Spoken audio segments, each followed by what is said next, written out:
Bonjour, dans cette vidéo je vous parle de la suite de Césaro, la limite de Césaro on pourrait dire aussi. Alors les bases pour bien comprendre cette vidéo, c'est de comprendre que veut dire la définition d'une limite de suite. Comment on caractérise la limite d'une suite, le fait qu'elle soit finie, égale à un réel L fini ou infini. Donc la définition commence par quelque chose d'épsilon supérieur à 0. Et vous devez la maîtriser. Pour vérifier si vous l'avez maîtrisée, êtes-vous capable de résoudre ces deux exercices, montrer que toute suite convergente est bornée et qu'une suite ne peut avoir qu'une seule limite, bon, sous-entendu si elle en a une, ou avec la limite infinie, montrer que si la limite vaut de la limite suite un vaut plus l'infini, son inverse 1 sur un à une limite finie qui est 0, et une suite dans toutes les suites extraites son nom majoré diverge vers plus l'infini. Donc ces exercices-là sont à voir dans une vidéo consacrée à la limite des suites. Ici, elles servent simplement de prérequis. Alors le théorème. Donc le théorème commence toujours par soit U une suite donnée.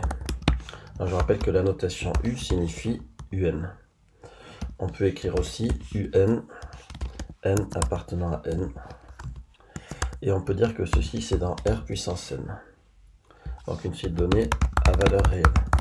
Donc tout ça, ce sont des notations possibles pour les suites. R puissance n étant l'ensemble des suites à valeur réelle. Notons C de U, la suite définie par Cn. Je vais mettre C de U de n, ça serait trop long. Donc Cn simplement égale U0 plus U1 plus UN-1 sur n. Voilà. Alors, le théorème de Césaro dit si UN tend vers un réel L, alors Cn tend vers ce même réel L. Si on veut l'écrire autrement, eh bien on pourrait dire la limite. Alors sous-entendu, quand n tend vers plus l'infini, je ne le mets pas parce que n ne peut pas de toute façon tendre vers autre chose que vers plus l'infini. Si lim de U égale L, un nombre réel, alors lim de C de U égale L aussi. Voilà une manière de l'écrire. Bon. Et la même chose avec plus l'infini. Okay. Alors avant de démontrer ce théorème, on va donner une image et des exemples. Donc c'est l'image du poids. Alors, je vous laisse faire pause et lire le texte. Moi je vais le formuler autrement. Alors imaginons que depuis que je suis né, quelqu'un note chaque jour sur un papier le poids que je pèse.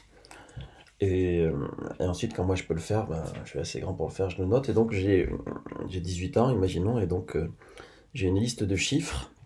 Donc 18 fois 365, exactement, et à peu près les années bissextiles. Bon, et donc je vais faire la moyenne de ce poids-là. Donc parce que mon poids, mettons qu'il vaille 60 kg à 18 ans, ben, il se stabilise. Donc la suite de mes poids, elle se stabilise à 60. Mettons que je fasse après toujours 60 kg, même aujourd'hui, plus de 40 ans. Alors, si je fais la moyenne de tous mes poids quand j'ai 18 ans, ben, ça ne sera pas du tout 60. Cette moyenne, ce sera un nombre entre 3 et 60. Bon. Mais si le temps passe, à 45 ans, je refais cette moyenne.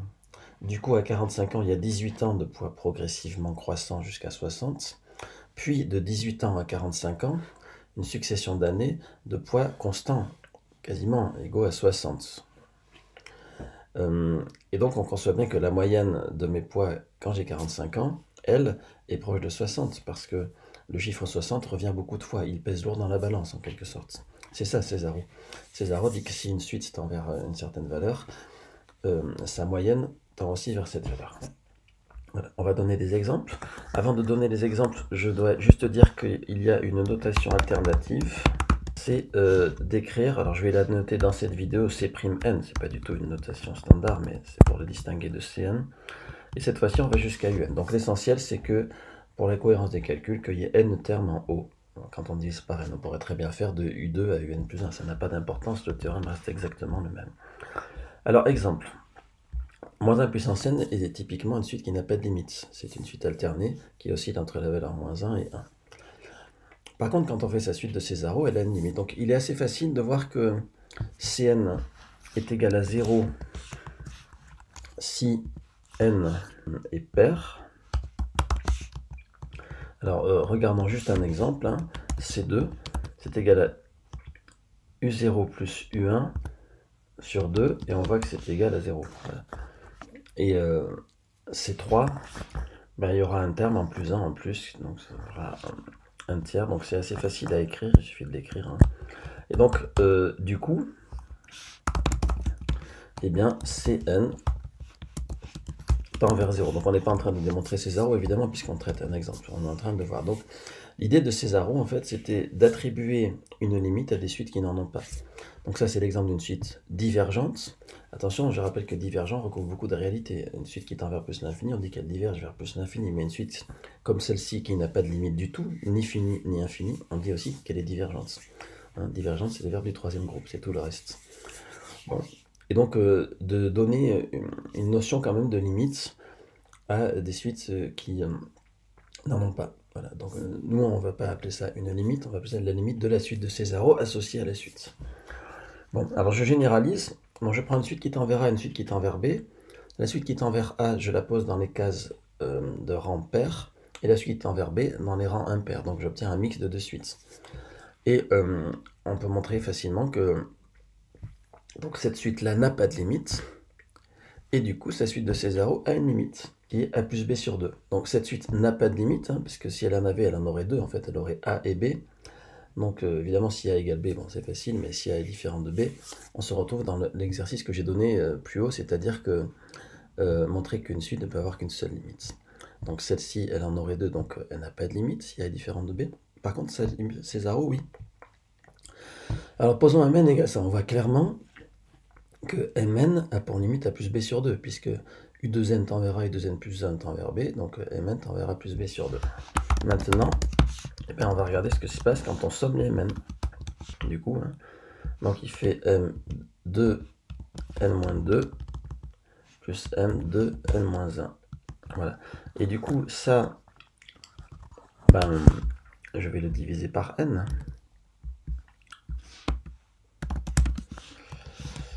Je le divise par n, c'est parti. C'est égal à C2n. Alors, Mn tend vers A plus B sur 2. Donc, le Césaro de Mn, la suite M, tend aussi vers A plus B sur 2. Explicitons ce Césaro. Voilà, donc je trouve que ce Césaro, il est égal à C2n. On a donc montré que C2n, attention, C2n, c'est le Césaro de la suite de départ, hein, de la suite UN, tend vers A plus B sur 2. Voilà. Et il est très facile de montrer que C2n plus 1 tend aussi vers A plus B sur 2. Donc C2n plus 1 égale quoi? C2n plus 1, eh bien, il va falloir rajouter, non, ici on va mettre plus 1, et il va falloir rajouter le terme qui manque, donc c'est U2n sur 2 n plus 1. Voilà. Or, la première moitié ici, elle est équivalente à la même chose obtenue en divisant par 2n.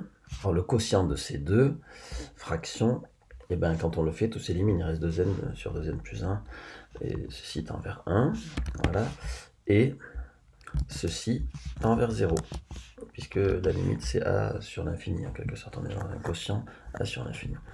Voilà, on a donc montré ce qui était annoncé, que quand on entremêle deux suites qui tendent chacune vers une limite, ben le Césaro résultant tend vers la moyenne des deux. Alors exemple d'application. Posons un plus 1 égale un plus 1 sur un, et un positif. Donc ça, vous savez étudier ce genre de suite depuis la terminale. Suivant la valeur de U0, vous pouvez déterminer des cas, et on montre assez rapidement que UN croît vers plus l'infini. Bon.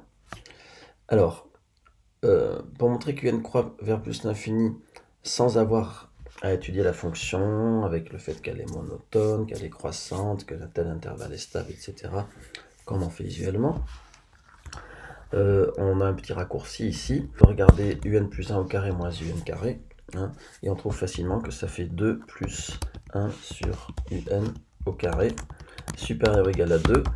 Et donc, on a démontré ainsi que un au carré est supérieur ou égal à U0 au carré plus 2 fois n, qui tend vers plus l'infini, comme suite arithmétique. Et donc, la suite UN aussi tend vers plus l'infini. Bon. Alors maintenant qu'on a montré ça, on va en déduire un équivalent de UN en plus l'infini. Donc, et là, il faut avoir l'intuition. Il faut avoir l'intuition de la suite télescopique. Donc, si je regarde cette suite, elle tend vers 2. Elle tend vers 2 parce qu'elle est égale à 2 plus l'inverse de quelque chose qui tend vers plus l'infini. Elle tend vers 2. Donc, le Césaro de cette suite-là tend aussi vers 2. Or, le Césaro, quand on le fait, donc on va diviser par n, et en haut, on va commencer par ceci en 0 plus ceci en 1, on voit que tout s'élimine. Hein. Il reste donc un au carré, puisque, voilà, moins u0 au carré, tend vers 2. Un carré moins u0 carré est équivalent à en, à 2n, mais u0 carré est négligeable devant un carré, donc on a tout de suite que un est équivalent à racine de 2n. Alors maintenant, démontrons le théorème. Ici, je dis que le Césaro de U plus V, c'est le Césaro de U plus le Césaro de V. Autrement dit, l'opérateur Césaro qui transforme une suite en son Césaro est linéaire. Donc ça, c'est assez évident. Il suffit de l'écrire, hein, parce que le Césaro de U plus V, eh ben, c'est égal à U0 plus V0 plus 3 petits points jusqu'à un-1, vn-1 sur n. Et on voit tout de suite qu'on peut décomposer la fraction en 2. Hein, et donc ça fait u0 plus un-1 sur n, plus pareil en v. C'est égal, comme annoncé, à c de u plus c de v. Voilà. Alors maintenant, en quoi ça nous est utile ceci? Ben, si un tend vers L, alors on peut écrire un égale L plus epsilon n avec epsilon n qui tend vers 0. Or, le Césaro de U est égal au Césaro de L plus le Césaro de epsilon. Voilà, alors là j'identifie le nombre réel L et la suite constante égale à L. Et bien, du coup, si l'on sait que Césaro de epsilon tend vers 0, hein, c'est-à-dire que si on a démontré le k est égal à 0, et bien vu que le Césaro de L, je vous laisse faire le petit calcul, si une suite est constante égale à L, son Césaro est aussi constant égal à L, donc ça c'est évident. Alors on a du coup que C de U, que la limite pardon, de C de U égale L aussi. Voilà. Alors maintenant, attaquons-nous au cas où la suite est de limite nulle. Et on va le démontrer du coup dans ce cas-là. Alors on pose Cn égale comme ça, alors c'est quoi qu'on va prendre pour n0? C'est pour ça que là il faut bien maîtriser. Donc soit epsilon veut maîtriser la limite d'une suite, et n0 tel que, quel que soit n supérieur à n0, eh bien on est un inférieur à epsilon. Donc ça c'est la définition d'une suite de limite nulle. Alors on pose ça, c'est-à-dire on décompose Cn comme ça. On a donc le premier terme ici. Le premier terme ici, il tend clairement vers 0 puisque n0 est fixé. Hein. Donc on va dire qu'il existe n1 tel que quel que soit n supérieur à n1, eh bien ce terme-là globalement soit inférieur à epsilon. Ok, ensuite, ici, les termes du haut. Ici, les termes du haut. Donc si je regarde la valeur absolue du numérateur, la valeur absolue du numérateur est inférieure ou égale par l'inégalité triangulaire à la somme des valeurs absolues. Et donc, il y a combien de termes là-dedans? Donc, on fait la fin moins le début plus 1. Donc, c'est inférieur ou égal à n moins n0 moins 1 fois epsilon. Donc, ça résulte de ce qui a été dit plus tôt. Donc, ce deuxième terme-là, en valeur absolue, il est inférieur à epsilon fois la fraction n moins n0 moins 1 sur n. Or, cette fraction n0 plus 1 tend vers 1. Toujours, j'ai entendu, lorsque n tend vers plus l'infini. Bon. Donc, ici, quand j'ai dit il existe, c'est mal formulé de ma part. Je vais dire plutôt soit n1 tel que, voilà. Donc là, je vais mettre soit n2 tel que, quel que soit n supérieur à n2, tel que quel que soit n supérieur à n2, eh bien, cette fraction-là soit proche de 1. C'est-à-dire que cette fraction-là soit supérieure, j'ai mis des supérieurs, je vais mettre des supérieurs ou égaux partout. Cette fraction-là supérieure à 1 moins epsilon et inférieure à 1 plus epsilon. Et donc maintenant, pour tout, donc je vais dire soit n égale le max n, grand N de n0, n1, n2, quel que soit n supérieur à grand N, qu'est-ce que nous avons? Eh bien, nous avons que le Césaro, en valeur absolue, il est inférieur ou égal à quoi? Eh bien, il est inférieur ici, ceci est inférieur à epsilon. Donc, ce que je vais mettre, si je veux être très rigoureux, je vais mettre cette valeur absolue plus cette valeur absolue là. C'est inférieur ou égal, le premier, à epsilon, plus le deuxième, on a dit que c'est ça. Mais cette fraction à son tour, on peut la majorer. C'est inférieur à epsilon fois 1 plus epsilon. Donc du coup, c'est inférieur à 2 epsilon plus epsilon carré. On peut dire que c'est inférieur à 3 epsilon. Voilà. Donc 3 epsilon en supposant epsilon inférieur à 1, c'est-à-dire epsilon carré est plus petit qu'epsilon. Bon, de toute façon, l'intérêt de cette définition, c'est quand epsilon est aussi petit qu'on veut. Donc il n'y a pas de souci pour la démonstration en supposant cela. Ok, donc on est parti d'un epsilon donné, et on a prouvé qu'à partir d'un certain rang, Cn est plus petit que 3 epsilon. Donc la tétrapilectomie, je vous laisse voir sur Wikipédia ce que ça veut dire.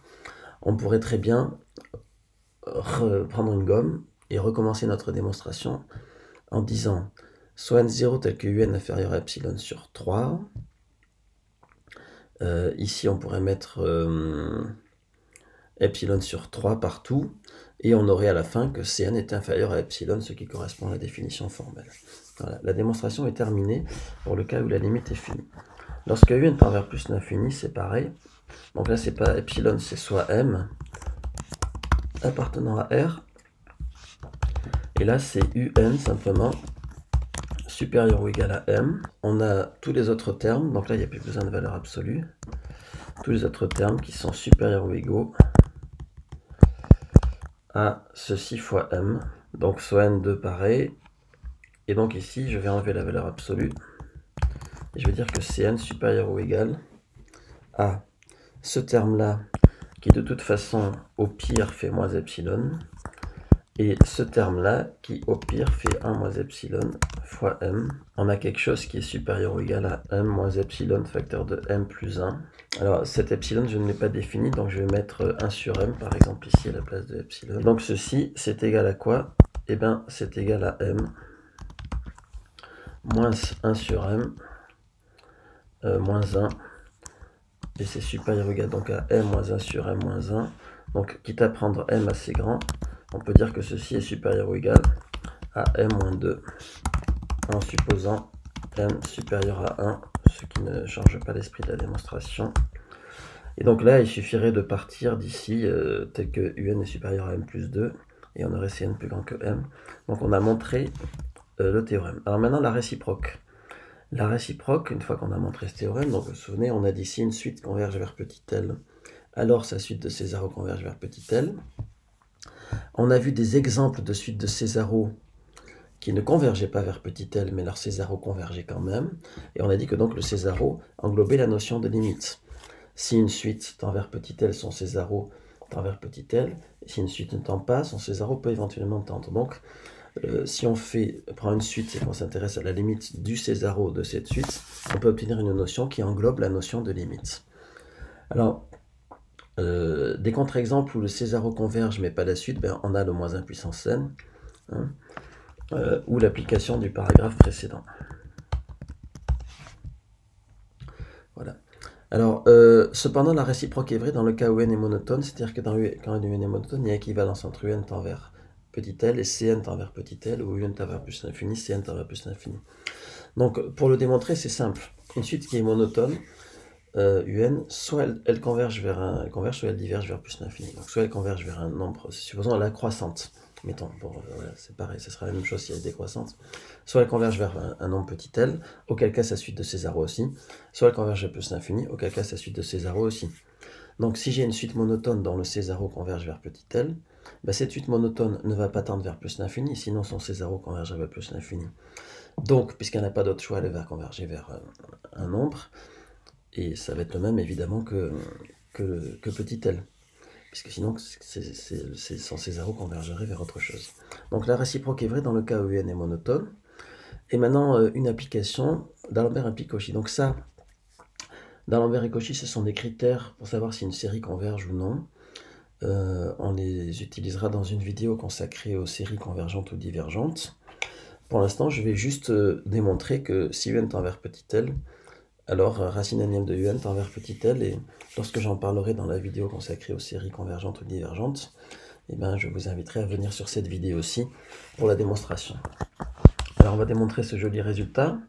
Donc on a supposé L strictement positif, vous voyez, bon, ça marche aussi pour L égale 0.